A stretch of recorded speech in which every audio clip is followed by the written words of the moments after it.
Estamos mergulhando agora numa nova série de mensagens, uma série que se propõe a conversar um pouquinho sobre um livro específico da Bíblia, 1 Coríntios. Nós temos como uma forma de nos organizar essa ideia de trabalhar algumas séries temáticas e também algumas séries que se propõem a serem séries mais expositivas, né? Séries que nós vamos estudar do livro, nós vamos comentar versículos a versículos. Então, é chegado o momento agora de mergulharmos como igreja em 1 Coríntios. E eu quero convidar você já de antemão a ligar a sua Bíblia ou abrir a sua Bíblia em 1 Coríntios capítulo 1 e deixar a sua Bíblia ligada ou aberta, porque nós vamos recorrer ao longo da mensagem em alguns versos. Meu desafio com vocês é perpassar por esse capítulo, dando ênfase e destaque a alguns versos e fazer algumas aplicações aqui. Então, se você puder e quiser abrir a sua Bíblia em 1 Coríntios capítulo 1, eu não sei se a gente consegue até melhorar um pouco a iluminação do auditório ou não, mas talvez seria oportuno para este momento, certo? 1 Coríntios capítulo 1, ótimo. Olha, dá para ver assim, muita gente bonita, e também dá para ver muita gente que pode melhorar. Amém. 1 Coríntios, o teólogo missionário americano Peter Wagner, ele fala algo acerca de 1 Coríntios que me chama a atenção. Ele diz que 1 Coríntios provavelmente tem mais conselhos práticos para os cristãos do nosso tempo do que qualquer outro livro da Bíblia. Uma das coisas que mais me encanta na palavra de Deus é porque nós temos um livro que ele é um livro milenar, é um livro que trata de histórias que já aconteceram há séculos e séculos atrás, mas esse livro é um livro vivo e ele tem o poder de falar conosco e nos transformar de dentro para fora, e coisas que aconteceram há centenas de anos atrás, em lugares tão distantes, elas se tornam coisas atuais, vivas e poderosas. E é por isso talvez que Peter Wagner diz que 1 Coríntios tem os conselhos práticos para os cristãos do nosso tempo, e mais conselhos do que qualquer outro livro da Bíblia. Por isso fica aí o grande incentivo para que você possa ler esse livro, ler essa carta, fazer algumas pesquisas na internet, consultar alguns livros, uma boa literatura, para que você possa aprender a partir desse livro que é vivo e poderoso. Estudar essa carta é fazer um diagnóstico da igreja contemporânea. Olhar para 1 Coríntios não é somente dizer assim: nossa, olha o que aconteceu há tanto tempo atrás. Nossa, olha o que aconteceu com aquela igreja, com aquela comunidade. Na verdade, não. Olhar para 1 Coríntios é a oportunidade de compreender o que acontece hoje e o que pode acontecer conosco. Essa é uma carta contemporânea, onde a igreja é convidada a visitar, a avaliar, olhar para as suas vísceras e para as suas entranhas. Olhar para 1 Coríntios é um exercício de olhar para um espelho e se enxergar diante desse espelho. O apóstolo Paulo plantou essa igreja em Corinto no final da sua segunda viagem missionária. Ele passou 1 ano e 6 meses pregando a palavra de Deus em Corinto, segundo Atos capítulo 18, verso 11. Esse foi talvez o tempo mais longo que Paulo dedicou à plantação de uma comunidade. Depois de Corinto, Paulo então vai a Éfeso, na Ásia Menor, e de lá ele então começa a escrever cartas para a igreja em Corinto. Uma curiosidade: a título da nossa organização, 1 Coríntios é 1 Coríntios, mas essa não foi a primeira carta que o apóstolo Paulo escreveu para essa igreja. Em 1 Coríntios capítulo 5 nós temos uma dica. Paulo diz assim: olha, eu, como já havia lhes escrito uma carta, e essa primeira carta nós não temos conhecimento do seu paradeiro, mas ela é prevista, ela é prescrita em 1 Coríntios capítulo 5, verso 9. Já em carta vos escrevi que não vos associeis com pessoas impuras. essa igreja vivia uma problemática, uma crise.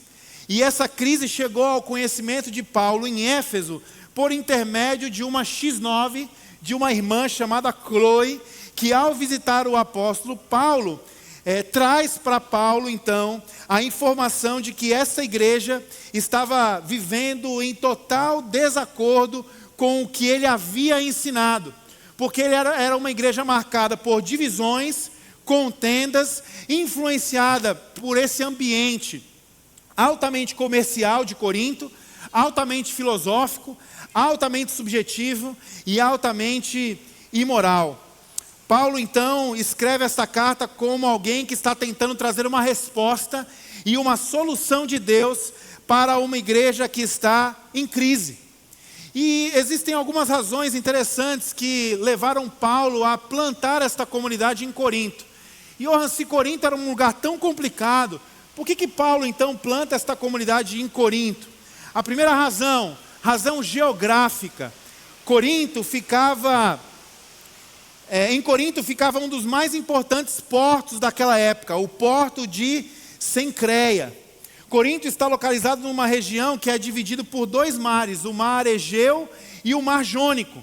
Um dos principais portos daquela época estava ali em Corinto, então era uma grande movimentação de mercadoria, de dinheiro, de pessoas. Corinto estava a 80 quilômetros de Atenas, e o apóstolo Paulo tinha a consciência que Corinto era um lugar estratégico, porque dali o evangelho poderia ser semeado e espalhado para o mundo. Então, por que o apóstolo Paulo escolhe Corinto? Uma razão geográfica. A segunda razão, uma razão social. Não apenas o comércio era muito robusto, mas também Corinto era uma cidade florescente com respeito à sua cultura. Corinto foi uma cidade destruída pelos romanos, e ela só foi reconstruída 46 anos antes de Cristo. E era uma cidade com muito potencial, porque era uma cidade nova. Então, uma segunda razão, razão social. Temos uma terceira razão, a razão cultural. Corinto era uma das cidades mais importantes do mundo. Naquela época, e isso por três razões: o comércio, o esporte e a filosofia. Corinto era uma cidade extremamente intelectual, irmãos, mas ela também era profundamente imoral. Corinto tinha, além de um panteão com vários ícones, objetos e imagens dos deuses gregos, Corinto ele tinha também dois grandes pontos de idolatria. O primeiro era na cidade de Acrópolis, uma cidade no topo de um monte, e ali havia o templo dedicado à deusa Afrodite. Nesse templo, os estudiosos dizem que haviam milhares de sacerdotisas que prestavam culto a Afrodite através da prostituição.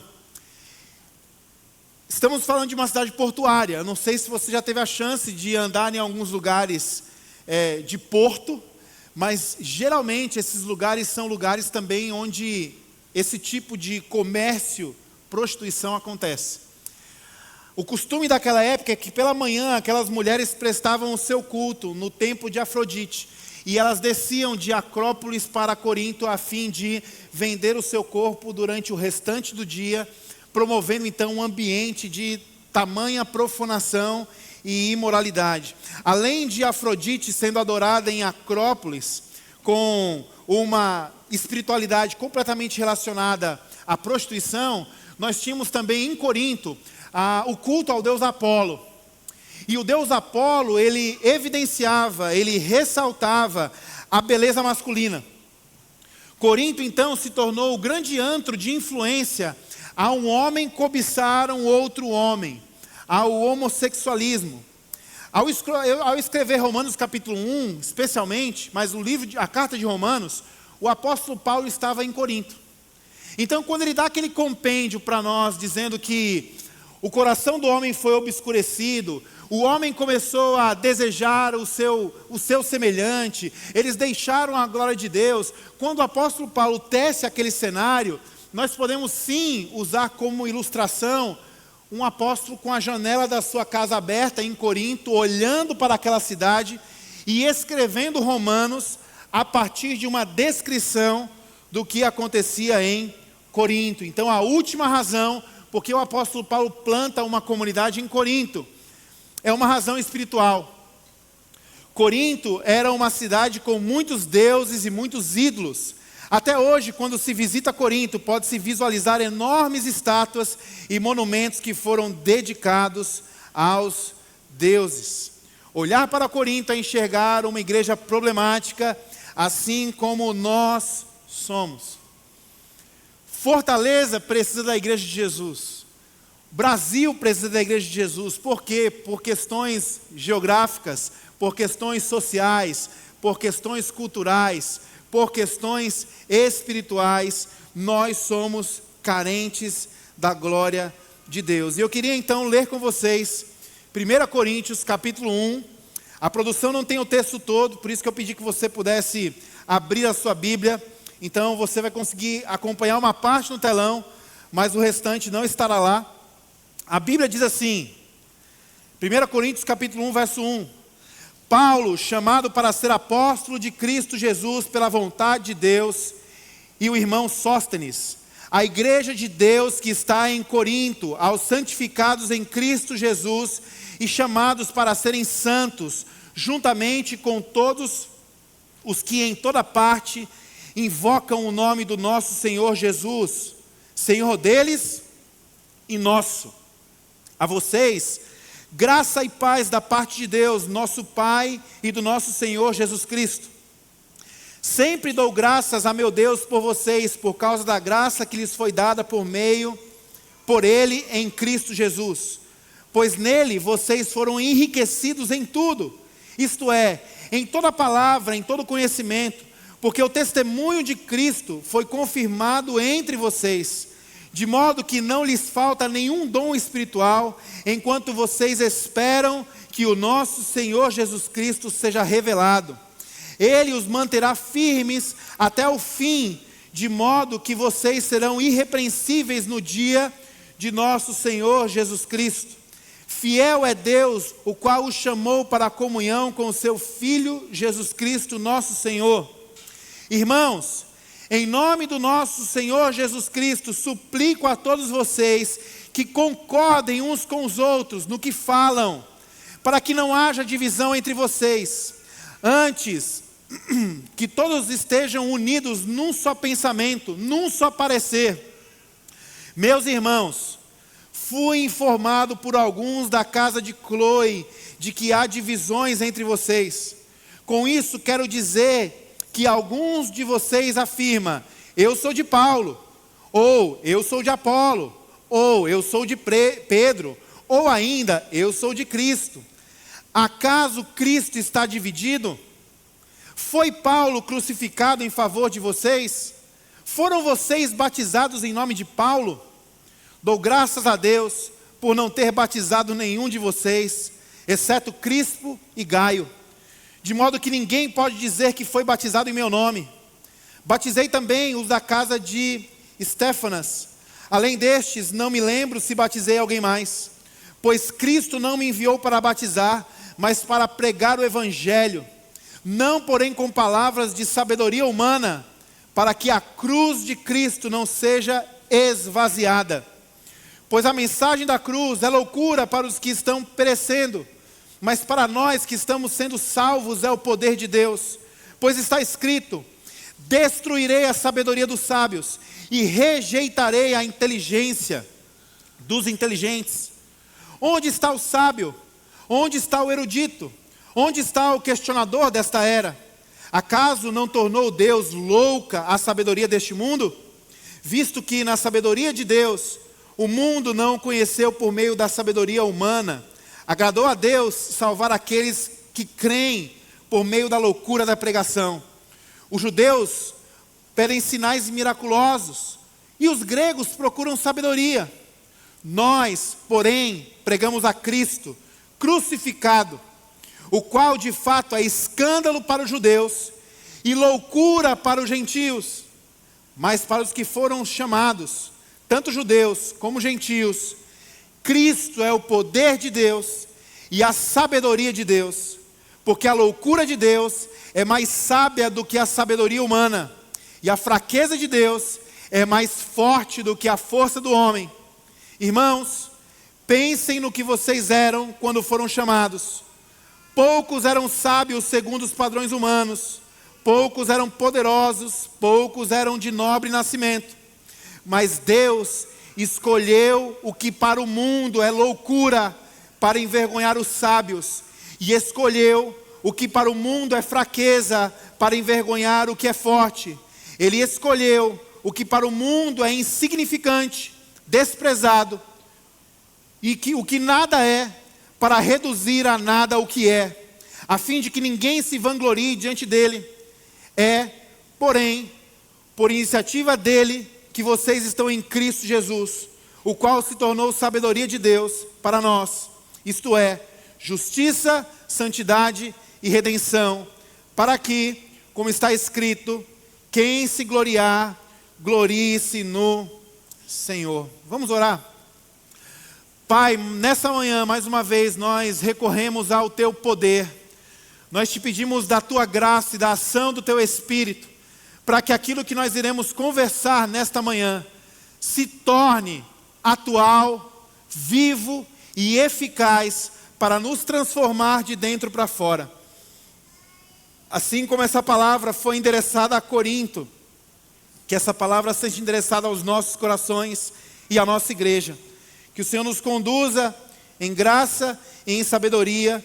Nós queremos deixar para trás as nossas angústias e as nossas distrações, para que venhamos a Te buscar, tanto de corpo, como de mente, como de espírito, e que essa palavra encontre lugar no nosso coração, em nome de Jesus. E a igreja diz, amém. Esse primeiro capítulo, o apóstolo Paulo, ele está fazendo 3 chamamentos ao seu povo. Eu e você, como uma igreja que ainda está no mundo, e esse mundo é um mundo corrompido, porque nós estamos no mundo, e eu não entendi, nós somos pecadores, nós somos carentes da glória de Deus, é por isso que a graça de Deus, ela superabunda o pecado, é por isso que a misericórdia de Deus se renova todos os dias. Nós somos carentes, nós habitamos no mundo, nós lutamos com uma natureza que é pecaminosa. Romanos capítulo 7, o apóstolo Paulo diz, o bem que eu quero fazer, esse eu não faço, mas o mal que eu não gostaria de fazer, esse eu faço. Miserável homem que sou, quem me livrará do corpo desta morte? Nós estamos num mundo corrompido, nós temos uma natureza pecaminosa, e diante desse cenário e desafio, o apóstolo Paulo começa a escrever essa carta, e ele faz 3 chamados, para mim e para você. O primeiro chamado é o chamamento para sermos santos. O segundo chamado é o chamado à comunhão com Cristo. E o terceiro chamado é o chamado para glorificar a Deus com a nossa vida. Então, o meu objetivo nessa manhã é conversar sobre esse tripé que está sendo posto pelo apóstolo Paulo em 1 Coríntios capítulo 1. A igreja é chamada para ser santa. A palavra igreja no grego, ela é tida como a palavra eclesia.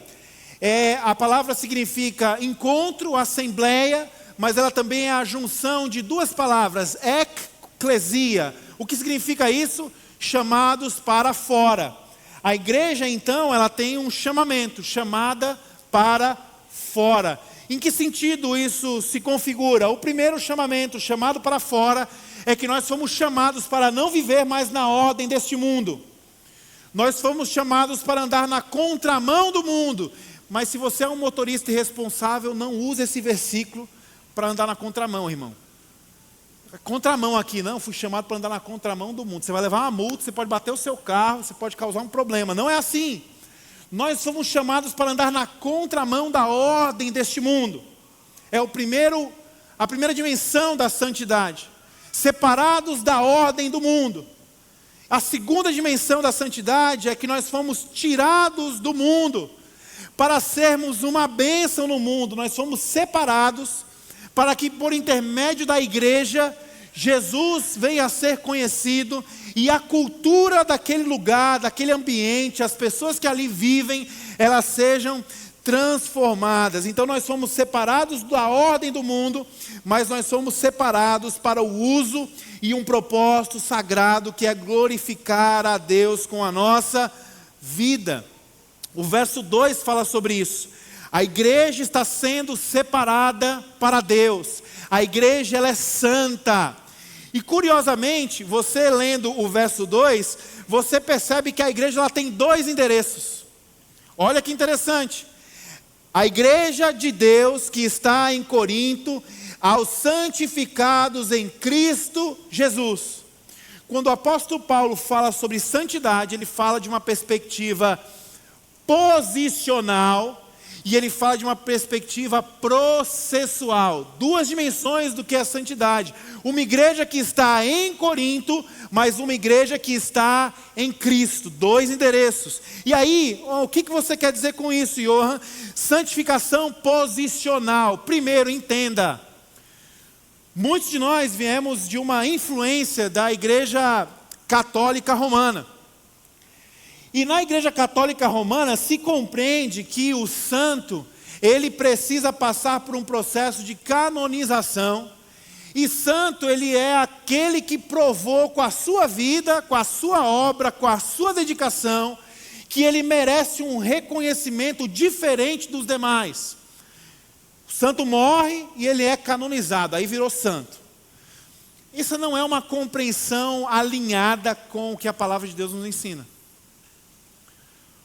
Porque a santidade, ela é primeiramente posicional. O que é santo é ser separado. Quem me separou? Não foi a minha boa obra, não foi a minha capacidade, não foi a minha moral, não foi a minha caridade.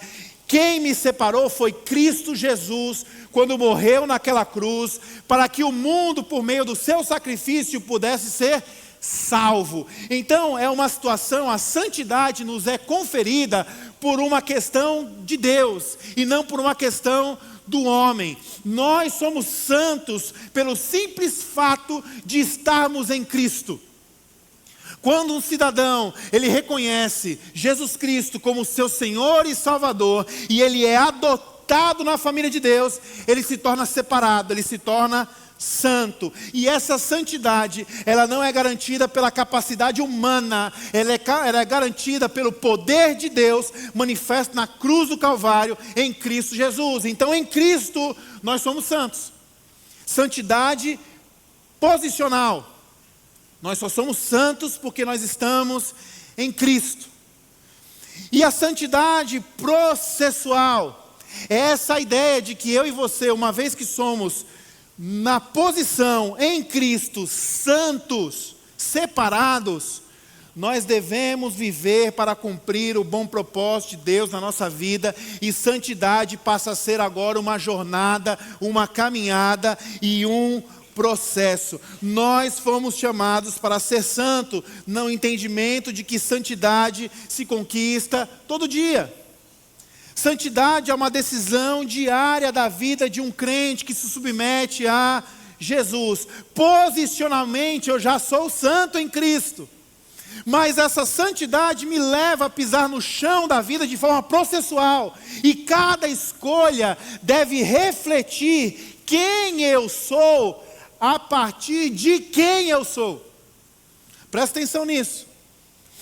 A santidade religiosa, ela se preocupa com o que aparenta. Ela se preocupa em formar no pensamento comum de quem está te assistindo, te acompanhando, que você pertence a Deus. Então, o religioso, ele se preocupa muito mais naquilo que ele está externando, no seu comportamento, na sua roupa, no jeito que fala. Ele se preocupa muito mais do que estão pensando acerca dele, porque aqui é assim, se eles estão vendo quem eu sou, eles vão entender de quem eu sou. Geralmente isso frustra muita gente, porque aqui é um lugar de máscara, de disfarce, é uma vida de aparência, é aquele que tem uma fala, mas o coração está desalinhado. Então a sequência de uma santidade do ponto de vista religioso, a prioridade é quem eu sou. Como é que eu vou me expressar aqui? E por consequência, eu quero levar as pessoas a um entendimento de quem eu pertenço. No Evangelho o caminho é diferente. No Evangelho o caminho é o caminho contrário. Qual é a nossa prioridade? A santidade, ela é posicional, de quem eu sou. É por isso que Jesus, quando se referiu a uma espiritualidade equilibrada, ele disse: vocês querem orar? Não orem nas praças, não orem nas esquinas, não orem para serem vistos, porque isso é uma santidade religiosa. Isso é uma santidade que se preocupa com o que estão olhando para alguém, para eu convencer esses que me assistem que eu pertenço a Deus. Jesus diz o quê? Quando você for orar, entra no seu quarto, vai no secreto, fecha a tua porta, e ali o Pai vai te ver. Ou seja, o Evangelho nos ensina um novo caminho para a santidade. Não é quem eu sou em prioridade para mostrar de quem eu pertenço. É o contrário, de quem eu pertenço. Eu sou de quem? Então, santidade processual é uma santidade que acontece quando você acorda de manhã, e você já acorda na consciência de que você não tem que mostrar para as pessoas quem é você. Você tem que correr para os pés de Jesus, porque você pertence a Ele. E à medida que você sabe de quem você pertence, o seu quem vai sendo transformado. Somos chamados para sermos santos com todos os que invocam o nome do Senhor em todo lugar, em todo tempo. Isso é lindo. O apóstolo Paulo nos diz: Senhor deles, Senhor nosso. Quem vive santidade como um processo é separado, mas não é exclusivista. Não toque em mim porque eu sou santo. A minha igreja é santa, a sua... Essa é da ponte, é, vixe. Graças a Deus que eu nasci num berço presbiteriano. Né? Eu venho com muito orgulho de um berço batista. E tem uma piada no meio dos batistas que é interessante, que é assim, quando chega na glória, o batista diz assim: oh, vai ser lindo. Ele na roda assim com os irmãos de outras congregações, comunidades, ele diz assim: oh, rapaz, vai ser bom demais, chegando na glória, vendo lá os irmãos assembleanos sapateando no mistério, vendo lá os irmãos presbiterianos sentados lá com Calvino, vendo lá os irmãos da igreja metodista sentados lá com o John Wesley, e eu vou encontrar os meus irmãos batistas sentados lá com Jesus, vai ser delicioso. Misericórdia, irmão, isso não é santidade. Porque a santidade, ela não é exclusivista. A santidade, como um processo, nos leva a compreender que toda a comunidade cristã é um cômodo da casa de Deus. É um cômodo na casa do Pai. Então, se você está numa comunidade que, quando você diz assim: pastor, eu frequentei lá o culto da igreja tal, ele torcer a cara para você, dê um passinho para trás e se preocupe. Porque nós não somos exclusivistas. Nós não temos aqui na ponte cláusula de exclusividade. Jesus não é só nosso. Você vai encontrar o nosso Jesus em outras comunidades. Você pode andar por aí.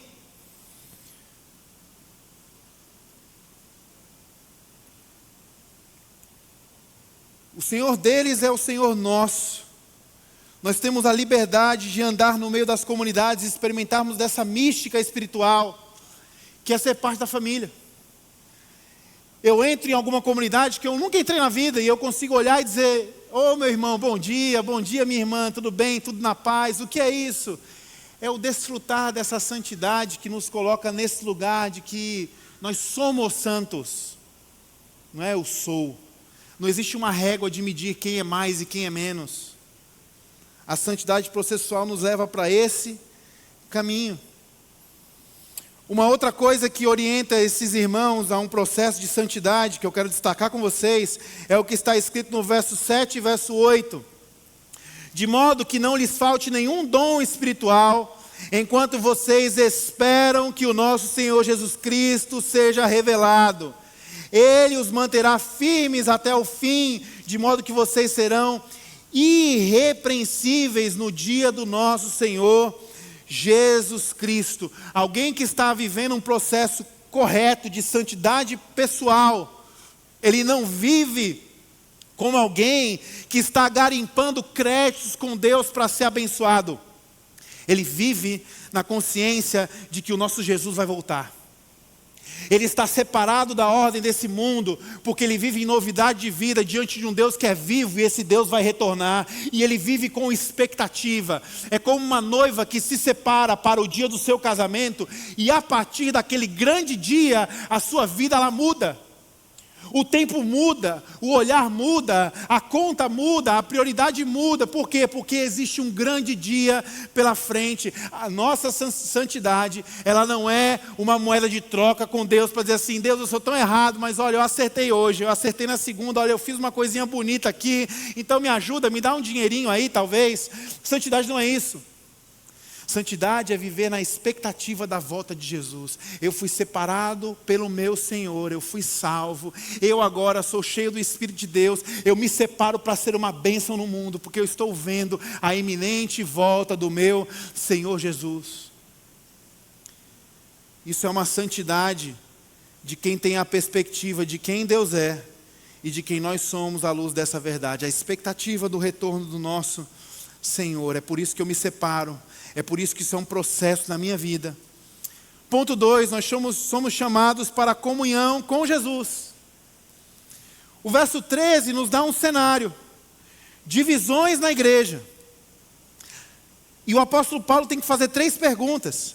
Acaso Cristo está dividido? Foi Paulo crucificado em favor de vocês? Vocês foram batizados em nome do Paulo? Isso é um sinal de uma igreja que perdeu o seu senso de ser santa em Cristo, ser santa no mundo.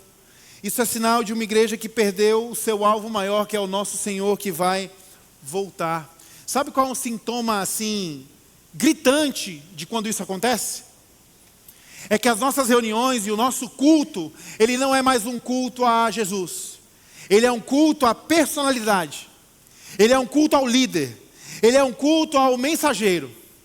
Não, pastor, mas aqui isso não acontece não. A gente está cantando para Jesus, não está cantando para você. Sabe quando isso acontece? Isso acontece no íntimo do nosso coração, quando você vem para um domingo na igreja e quem vai pregar não é aquela pessoa que você tinha a expectativa. E você diz: cadê aquela pessoa? Poxa, eu vim até aqui para ouvir o fulano e agora não é o culto à personalidade.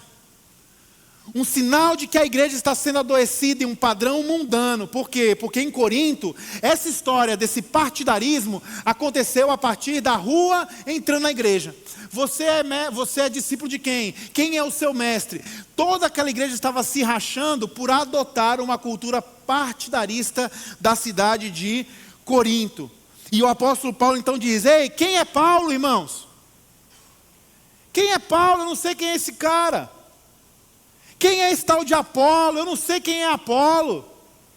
O que o apóstolo está falando quando ele faz essa pergunta? É uma pergunta que eu tenho que gravar no meu coração e você também. Sabe qual é a pergunta? Quem é o mensageiro? Tanto faz quem é o mensageiro, porque o que importa é a mensagem. Nós não podemos ser uma igreja adoecida que institui os seus ídolos dizendo: olha, eu gosto daquela pessoa ali, eu gosto daquele jeito. Quem é o mensageiro? Diante da mensagem não é ninguém. O mensageiro precisa sumir para que a mensagem seja maior do que ele. É isso que o apóstolo Paulo ensina. Por quê? Porque do contrário, nós vamos incorrer naquilo que aconteceu, no que ele diz em 1 Coríntios capítulo 3. Uma igreja que é uma igreja que faz esse tipo de partidarismo. Eu sou do fulano de quem? Eu sou do ciclano de tal. Eu sou do time esse aqui. Eu sou time esse outro. Isso é uma igreja que demonstra infantilidade espiritual. E isso é uma igreja que demonstra carnalidade. 1 Coríntios capítulo 3. Uma santidade processual nos ajuda a entender que a comunidade de Cristo é maior do que a nossa plaquinha. Uma comunidade espiritual e santa nos ajuda a entender que onde nós estivermos em nome de Jesus, com irmãos de outras denominações, nós estamos posicionados em Cristo. Uma santidade processual nos ajuda a compreender que a mensagem, ela é muito maior do que o mensageiro. E como é que nós tratamos essas coisas no nosso coração? Aí vamos lá para X9. A irmã Chloe. O apóstolo Paulo tem um caminho para tratar com aquela igreja. Existe somente um caminho que dá manutenção à nossa santidade processual. Como é que nós conseguimos nos manter unidos como corpo de Cristo? Transparência. Quando nós estamos num ambiente repartido, esse tipo de fala, eu gosto mais da palavra do fulano, eu gosto mais da palavra do ciclano. Esse tipo de coisa, ele é sussurrado nos corredores. E a gente muitas vezes, eu estou usando eu gosto mais da palavra como um exemplo, mas muitas vezes nós deixamos de fazer com que um irmão venha a ser mais santo na sua caminhada processual, porque nós optamos por uma conduta nebulosa, onde os defeitos, as limitações e as falhas, elas são ditas para todo mundo, menos para aquele que precisa ouvir aquilo, que está num processo de santidade e crescimento. Olha o que está acontecendo aqui. O apóstolo Paulo chega para essa igreja, está cheio de problema. Ao invés do apóstolo Paulo ficar lá, pois é, irmã Chloe, então vamos aqui na praça em Éfeso, dar uma voltinha, ainda bem que está acontecendo em Corinto. Santidade processual nos leva a entender que nós somos um corpo. O que está acontecendo em Corinto diz respeito a mim, nós somos um corpo em Cristo, nós somos santos em Cristo, posicionados. E no processo de santidade eu preciso cuidar dos meus irmãos. E o que o apóstolo Paulo faz? Na manutenção da unidade, ele precisa recorrer à transparência. Pessoal, estou chegando aqui porque ouvi dizer da irmã Chloe que está acontecendo um problema aqui. Problemas devem ser tratados de forma transparente, como manutenção da nossa santidade processual. Eu fui informado pelos irmãos da casa de Chloe. O mal precisa ser tratado com transparência, porque do contrário, nós seremos invadidos por uma cultura de cismas. Cisma é a palavra que significa divisão, igreja repartida. Quando eu e você, nós escutamos um burburinho sobre alguém que compromete o processo de santidade dessa pessoa, e nós simplesmente escutamos aqui, falamos dessa pessoa e não falamos com ela, é como se o corpo de Cristo fosse um grande tecido, e na hora que isto está acontecendo, sabe o que você está fazendo? Você está rasgando esse tecido. Você está rasgando a comunidade, você está rasgando o corpo de Cristo. Existia na igreja de Corinto 4 partidos. O Partido Liberal do Apóstolo Paulo, PLP. Eram os gregos que se converteram, e a militância desses gregos era o quê? Somos contra o regime das tradições judaicas. Aqui não tem lei. Aqui só tem a graça. Temos também o segundo partido, o PFA, Partido Filosófico de Apolo. Eram aqueles irmãos que se juntavam num lugar estranho, se sentavam e começavam a falar um monte de coisa que ninguém entendia nada, ficava filosofando e filosofando, aí dizia, não, isso aqui é a nossa igreja. A igreja, irmão, mas quem é o pastor? Não, pastor é relativo, isso é uma coisa antiga, pastor, não. É muito poema, é muita coisinha bonita, mas não suja o pé, não faz nada. Fala, não acontece nada. É o PFA, Partido Filosófico do Apolo. Terceiro partido, PCP, Partido Conservador do Pedrão. Aqui a gente puxa a faca, aqui a gente dá tapa na cara, porque nós vamos manter a lei. Partido Conservador do Pedrão. A lei acima de tudo. Não pode comer porco. O que a gente faz? Vamos comer porquinho escondido. Geralmente no lugar de uma alta moral, de um alto fundamentalismo, por trás existe depravação. No meio dessa comunidade, tinha também o partido PEG, PJ, Partido Exclusivo de Jesus. Que partido era esse? Eram uns irmãos que estavam no meio da igreja e ficavam assim, isso aqui não é crente não. Isso aqui é um ímpio. Ímpio. Eu sou crente. Afinal, eu fui apresentado pelo pastor Luiz de Jesus. Fui batizado pelo apóstolo. Eu tenho uma linhagem aqui, eu tenho. Eu sou. Você não é não. Está aqui para definir quem é salvo e quem não é. Está aqui para definir quem é espiritual e quem não é. Está aqui para dizer quem tem problema e quem não tem. Está aqui para dizer quem é especial e para quem não é. Eram esses 4 partidos que existiam na igreja de Corinto. Amém, que não existe aqui na ponte, né, igreja?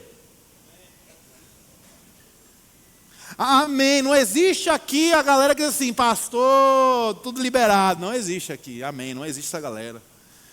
Não existe a galera que fica só falando, pode contar comigo, pode contar comigo, pode contar comigo. A pessoa não sabe nem fazer conta. Você diz quanto é 1 mais 1, ela não sabe dizer, porque não, é de boca para fora. Não tem não, aqui não tem não. Aqui não tem a galera conservadora não. Aqui, pobre da soda italiana na Ponte de Café quase foi quebrada. Aqui não tem também esses irmãos que ficam olhando e dizendo assim, não, isso aqui, esse pastor aqui, ele não é crente não, esse pastor aí, afinal ele prega de tênis. Não tem essa galera, só lá em Corinto. O apóstolo Paulo nos ajuda. Como é que nós alinhamos essas coisas? Com transparência. A ideia da responsabilidade pelos nossos irmãos, saber que nós estamos juntos numa caminhada, num processo. Fala o nome, chama a pessoa, aponta os problemas, porque se isso não acontece, nós estamos rasgando a igreja de Cristo. E aí ele dá um destaque. No verso 23. 2 perspectivas. Como consequência de quem rasga a igreja. Quem rasga a igreja, irmãos, despreza a cruz de Cristo. Quem rasga a igreja ignora o que Jesus fez na cruz do Calvário. No fim máximo, é isso que está acontecendo. E ele destaca que existem 2 pessoas, 2 tipos de pessoas que estão rasgando a igreja e desprezando a cruz de Cristo. O primeiro ele enquadra como judeus. Aqueles que tropeçaram na cruz. Por quê? Porque eles queriam milagres. Tropeçaram na cruz porque achavam que Deus estava ali para resolver os seus problemas e satisfazer os seus desejos. Esses tinham uma crise. Jesus não é poderoso. Presta atenção nisso. Quando eu e você, nós desprezamos na santidade que é processual, o cuidado da nossa vida, o pedir ajuda a alguém, ou ajudar quem está errado em alguma coisa, quando nós negligenciamos isso, nós estamos dizendo em suma, diante de uma igreja rasgada, que Jesus não tem poder. Então se Jesus não tem poder, eu não vou pedir ajuda. Se Jesus não tem poder, eu não vou falar do problema para aquela pessoa, porque eu não quero me indispor com ela. Afinal, Jesus não tem poder. O tropeço dos judeus diante da santidade processual, da qual o apóstolo Paulo nos ensina em 1 Coríntios, tinha a ver com essa crise. Eu não peço ajuda, eu não ajudo ninguém, porque Deus não tem poder. E eu torno a igreja um clube partidário de quem eu admiro, e eu vou viver a minha espiritualidade a partir desse que eu admiro. É o Paulo, é o Apolo, é o Pedro, porque Jesus não tem poder. E o segundo grupo que o apóstolo Paulo fala acerca de quem está cismando, rasgando a igreja, se corrompendo num processo de santidade, são os gregos, os gentios. E o que eles fazem? Eles escarnecem da cruz. A cruz, para os gregos, é uma tolice. A cruz não tem lógica.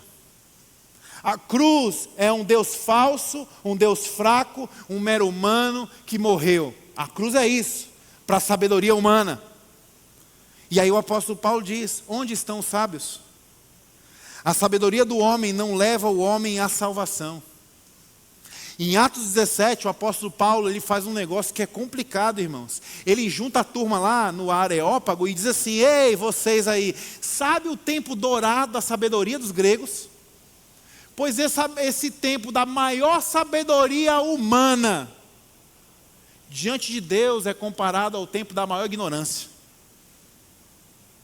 O auge da filosofia do homem é o ápice da sua ignorância. Esse é o que o apóstolo Paulo vai falar em Atos capítulo 17. Quando eu e você, nós desprezamos a nossa santidade como um processo, não pedimos ajuda, não cuidamos uns dos outros, nós estamos dizendo que o nosso Deus não é sábio o suficiente para nos orientar no meio do caminho. Eu não vou pedir à igreja ajuda, porque essa igreja não detém sabedoria. Eu não vou falar do problema do outro, porque eu não sou capaz de ajudar, eu não sou sábio o suficiente. Irmãos, nós somos enriquecidos de todas as coisas, em todas as coisas, e não nos falta dons. Deus nos dá sabedoria, na multidão de conselheiros há sabedoria. Quando você vê alguém em erro, você está dizendo assim, quem sou eu para falar isso? Eu não vou falar. Amém por essa humildade. Quem é você? Você não é ninguém, mas se achega a Jesus, peça a orientação do Espírito de Deus, e você vai presenciar um sobrenatural acontecendo, porque você vai abrir a sua boca em dependência ao Espírito de Deus, e você é capaz de falar coisas que você nem sabia. Por quê? Porque nós somos guardados pelo poder de Jesus, e nós somos guardados pela sabedoria dEle. Não é na nossa força e não é na nossa sabedoria. Deus está usando as coisas loucas desse mundo para confundir as coisas sábias. E por fim, o terceiro chamado. Chamados para viver a glória de Deus. O verso 26. Na santidade processual, como é que nós conseguimos viver para a glória de Deus? O apóstolo Paulo diz que é preciso fazer um exercício. Irmãos, pensem no que vocês eram quando foram chamados. Poucos eram sábios segundo os padrões humanos, poucos eram poderosos, poucos eram de nobre nascimento. Nós viveremos para a glória de Deus a partir de uma severa, séria atitude que corrija a nossa vaidade. O nosso ego. O apóstolo Paulo está nos convidando a olhar para dentro desse balão que nós temos chamado o ego humano. O Dr. Tim Keller, no seu livro sobre o ego transformado, ele fala que o nosso ego é como se fosse um balão. E esse ego, ele é extremamente inflado, dolorido e cansado. E a perspectiva de caminhar com Jesus não é você pegar esse balão e essa bexiga que é o seu ego e usar Jesus para inchar o seu ego. Andar com Jesus não é a garantia de que Jesus vai dizer assim, ei, baixa a bola, diminui, desinfla aí esse negócio, esvazia esse ego. Andar com Jesus é uma atitude de fé que nos faz estourar essa bexiga. Eu não vivo mais para impressionar ninguém. Eu não vivo mais para ser amado por ninguém. Eu não vivo mais querendo provar que eu sou o que eu não sou. Eu vivo na perspectiva de que eu já tenho tudo o que eu preciso em Cristo Jesus. Eu estouro essa bexiga.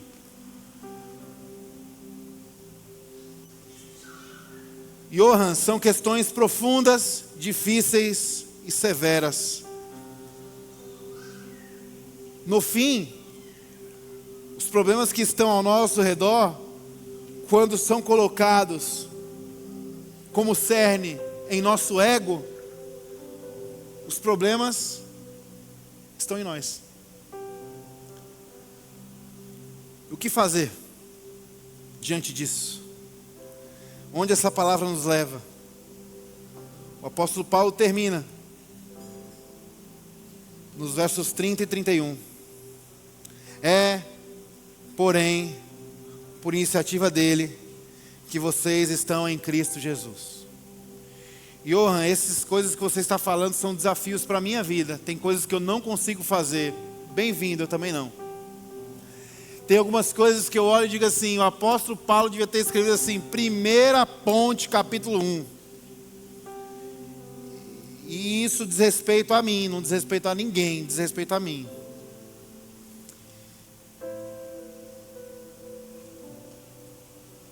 Como é reconfortante saber que por mais que eu e você sejamos falhos e fracos, não é pela nossa iniciativa, não é pela nossa força, é porém por iniciativa dele que vocês estão em Cristo Jesus, o qual se tornou sabedoria de Deus para nós, e isto é justiça, santidade e redenção, para que, como está escrito, quem se gloriar, glorie-se no Senhor. Estourar a bexiga do ego é se render a Deus. O apóstolo Paulo termina no verso 30 e 31, nos dando uma palavra de conforto. Diante dos problemas dessa igreja, diante dos nossos problemas, Jesus é nossa salvação. Jesus é nossa esperança. E ele usa 3 termos para isso, que eu acho bem legal: justiça, santidade e redenção. Como é que nós podemos diferenciar essas 3 coisas? Essas 3 coisas são salvação. Justiça, salvação de Deus acerca do nosso passado. Santidade, a salvação de Deus manifesta no nosso presente. Redenção, a salvação de Deus manifesta no nosso futuro. Jesus Cristo é o Deus da nossa salvação, o Deus de ontem, o Deus de hoje, o Deus da manhã. Talvez ouvindo uma palavra como essa, você não sabe o que fazer. A resposta é simples: corre para Jesus, se derrama na presença dEle, reconhece os teus desafios, reconhece os teus pecados, reconhece os teus vacilos, reconhece a sua corrupção, reconhece as más influências. Estamos num mundo ainda hoje influenciado por imoralidade, por consumismo, onde o dinheiro virou Deus. O que fazer para sermos transformados numa caminhada de santidade processual? Se voltar para Jesus. Fica de pé no seu lugar.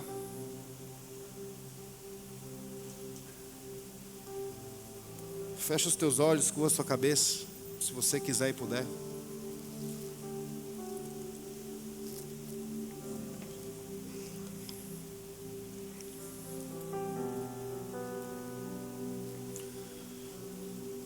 Pai, nós só poderemos viver para a Tua glória a partir da crença de que os nossos pecados passados foram perdoados em Jesus. Nós só poderemos viver para a Tua glória andando sobre a certeza de que nós somos justificados na cruz. Nós só poderemos andar e viver para a Tua glória na certeza de que nós somos separados, nós somos santos. Nós só poderemos viver para a Tua glória, Senhor, porque nós vivemos com essa expectativa do Teu retorno. Nós somos separados e santos, com o propósito final da redenção que nos aguarda, nos espera, passado, presente e futuro, rendidos ao nosso Senhor. Essa é uma santidade processual. Entregamos o que vivemos, entregamos o que estamos vivendo, entregamos a Ti o que vamos viver.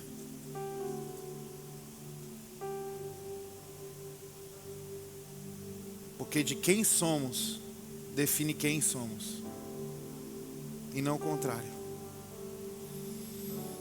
Que essa palavra possa ecoar no coração de cada um que está aqui hoje, nesta manhã. Que esse lembrete de que nós estamos num mundo corrompido e que nós somos corrompidos nos faça correr para os Teus braços. Aqueles que estão entristecidos, desanimados, afastados de Ti, Deus, eu oro para que esses tenham noção que eles foram chamados à santidade, que eles foram chamados à comunhão, que eles foram chamados a viver para a tua glória. E que nessa manhã uma palavra de esperança abrace e alcance estas pessoas, para que elas tomem a decisão e o compromisso de sair daqui andando diferente, sair daqui vivendo diferente, sair daqui escolhendo diferente.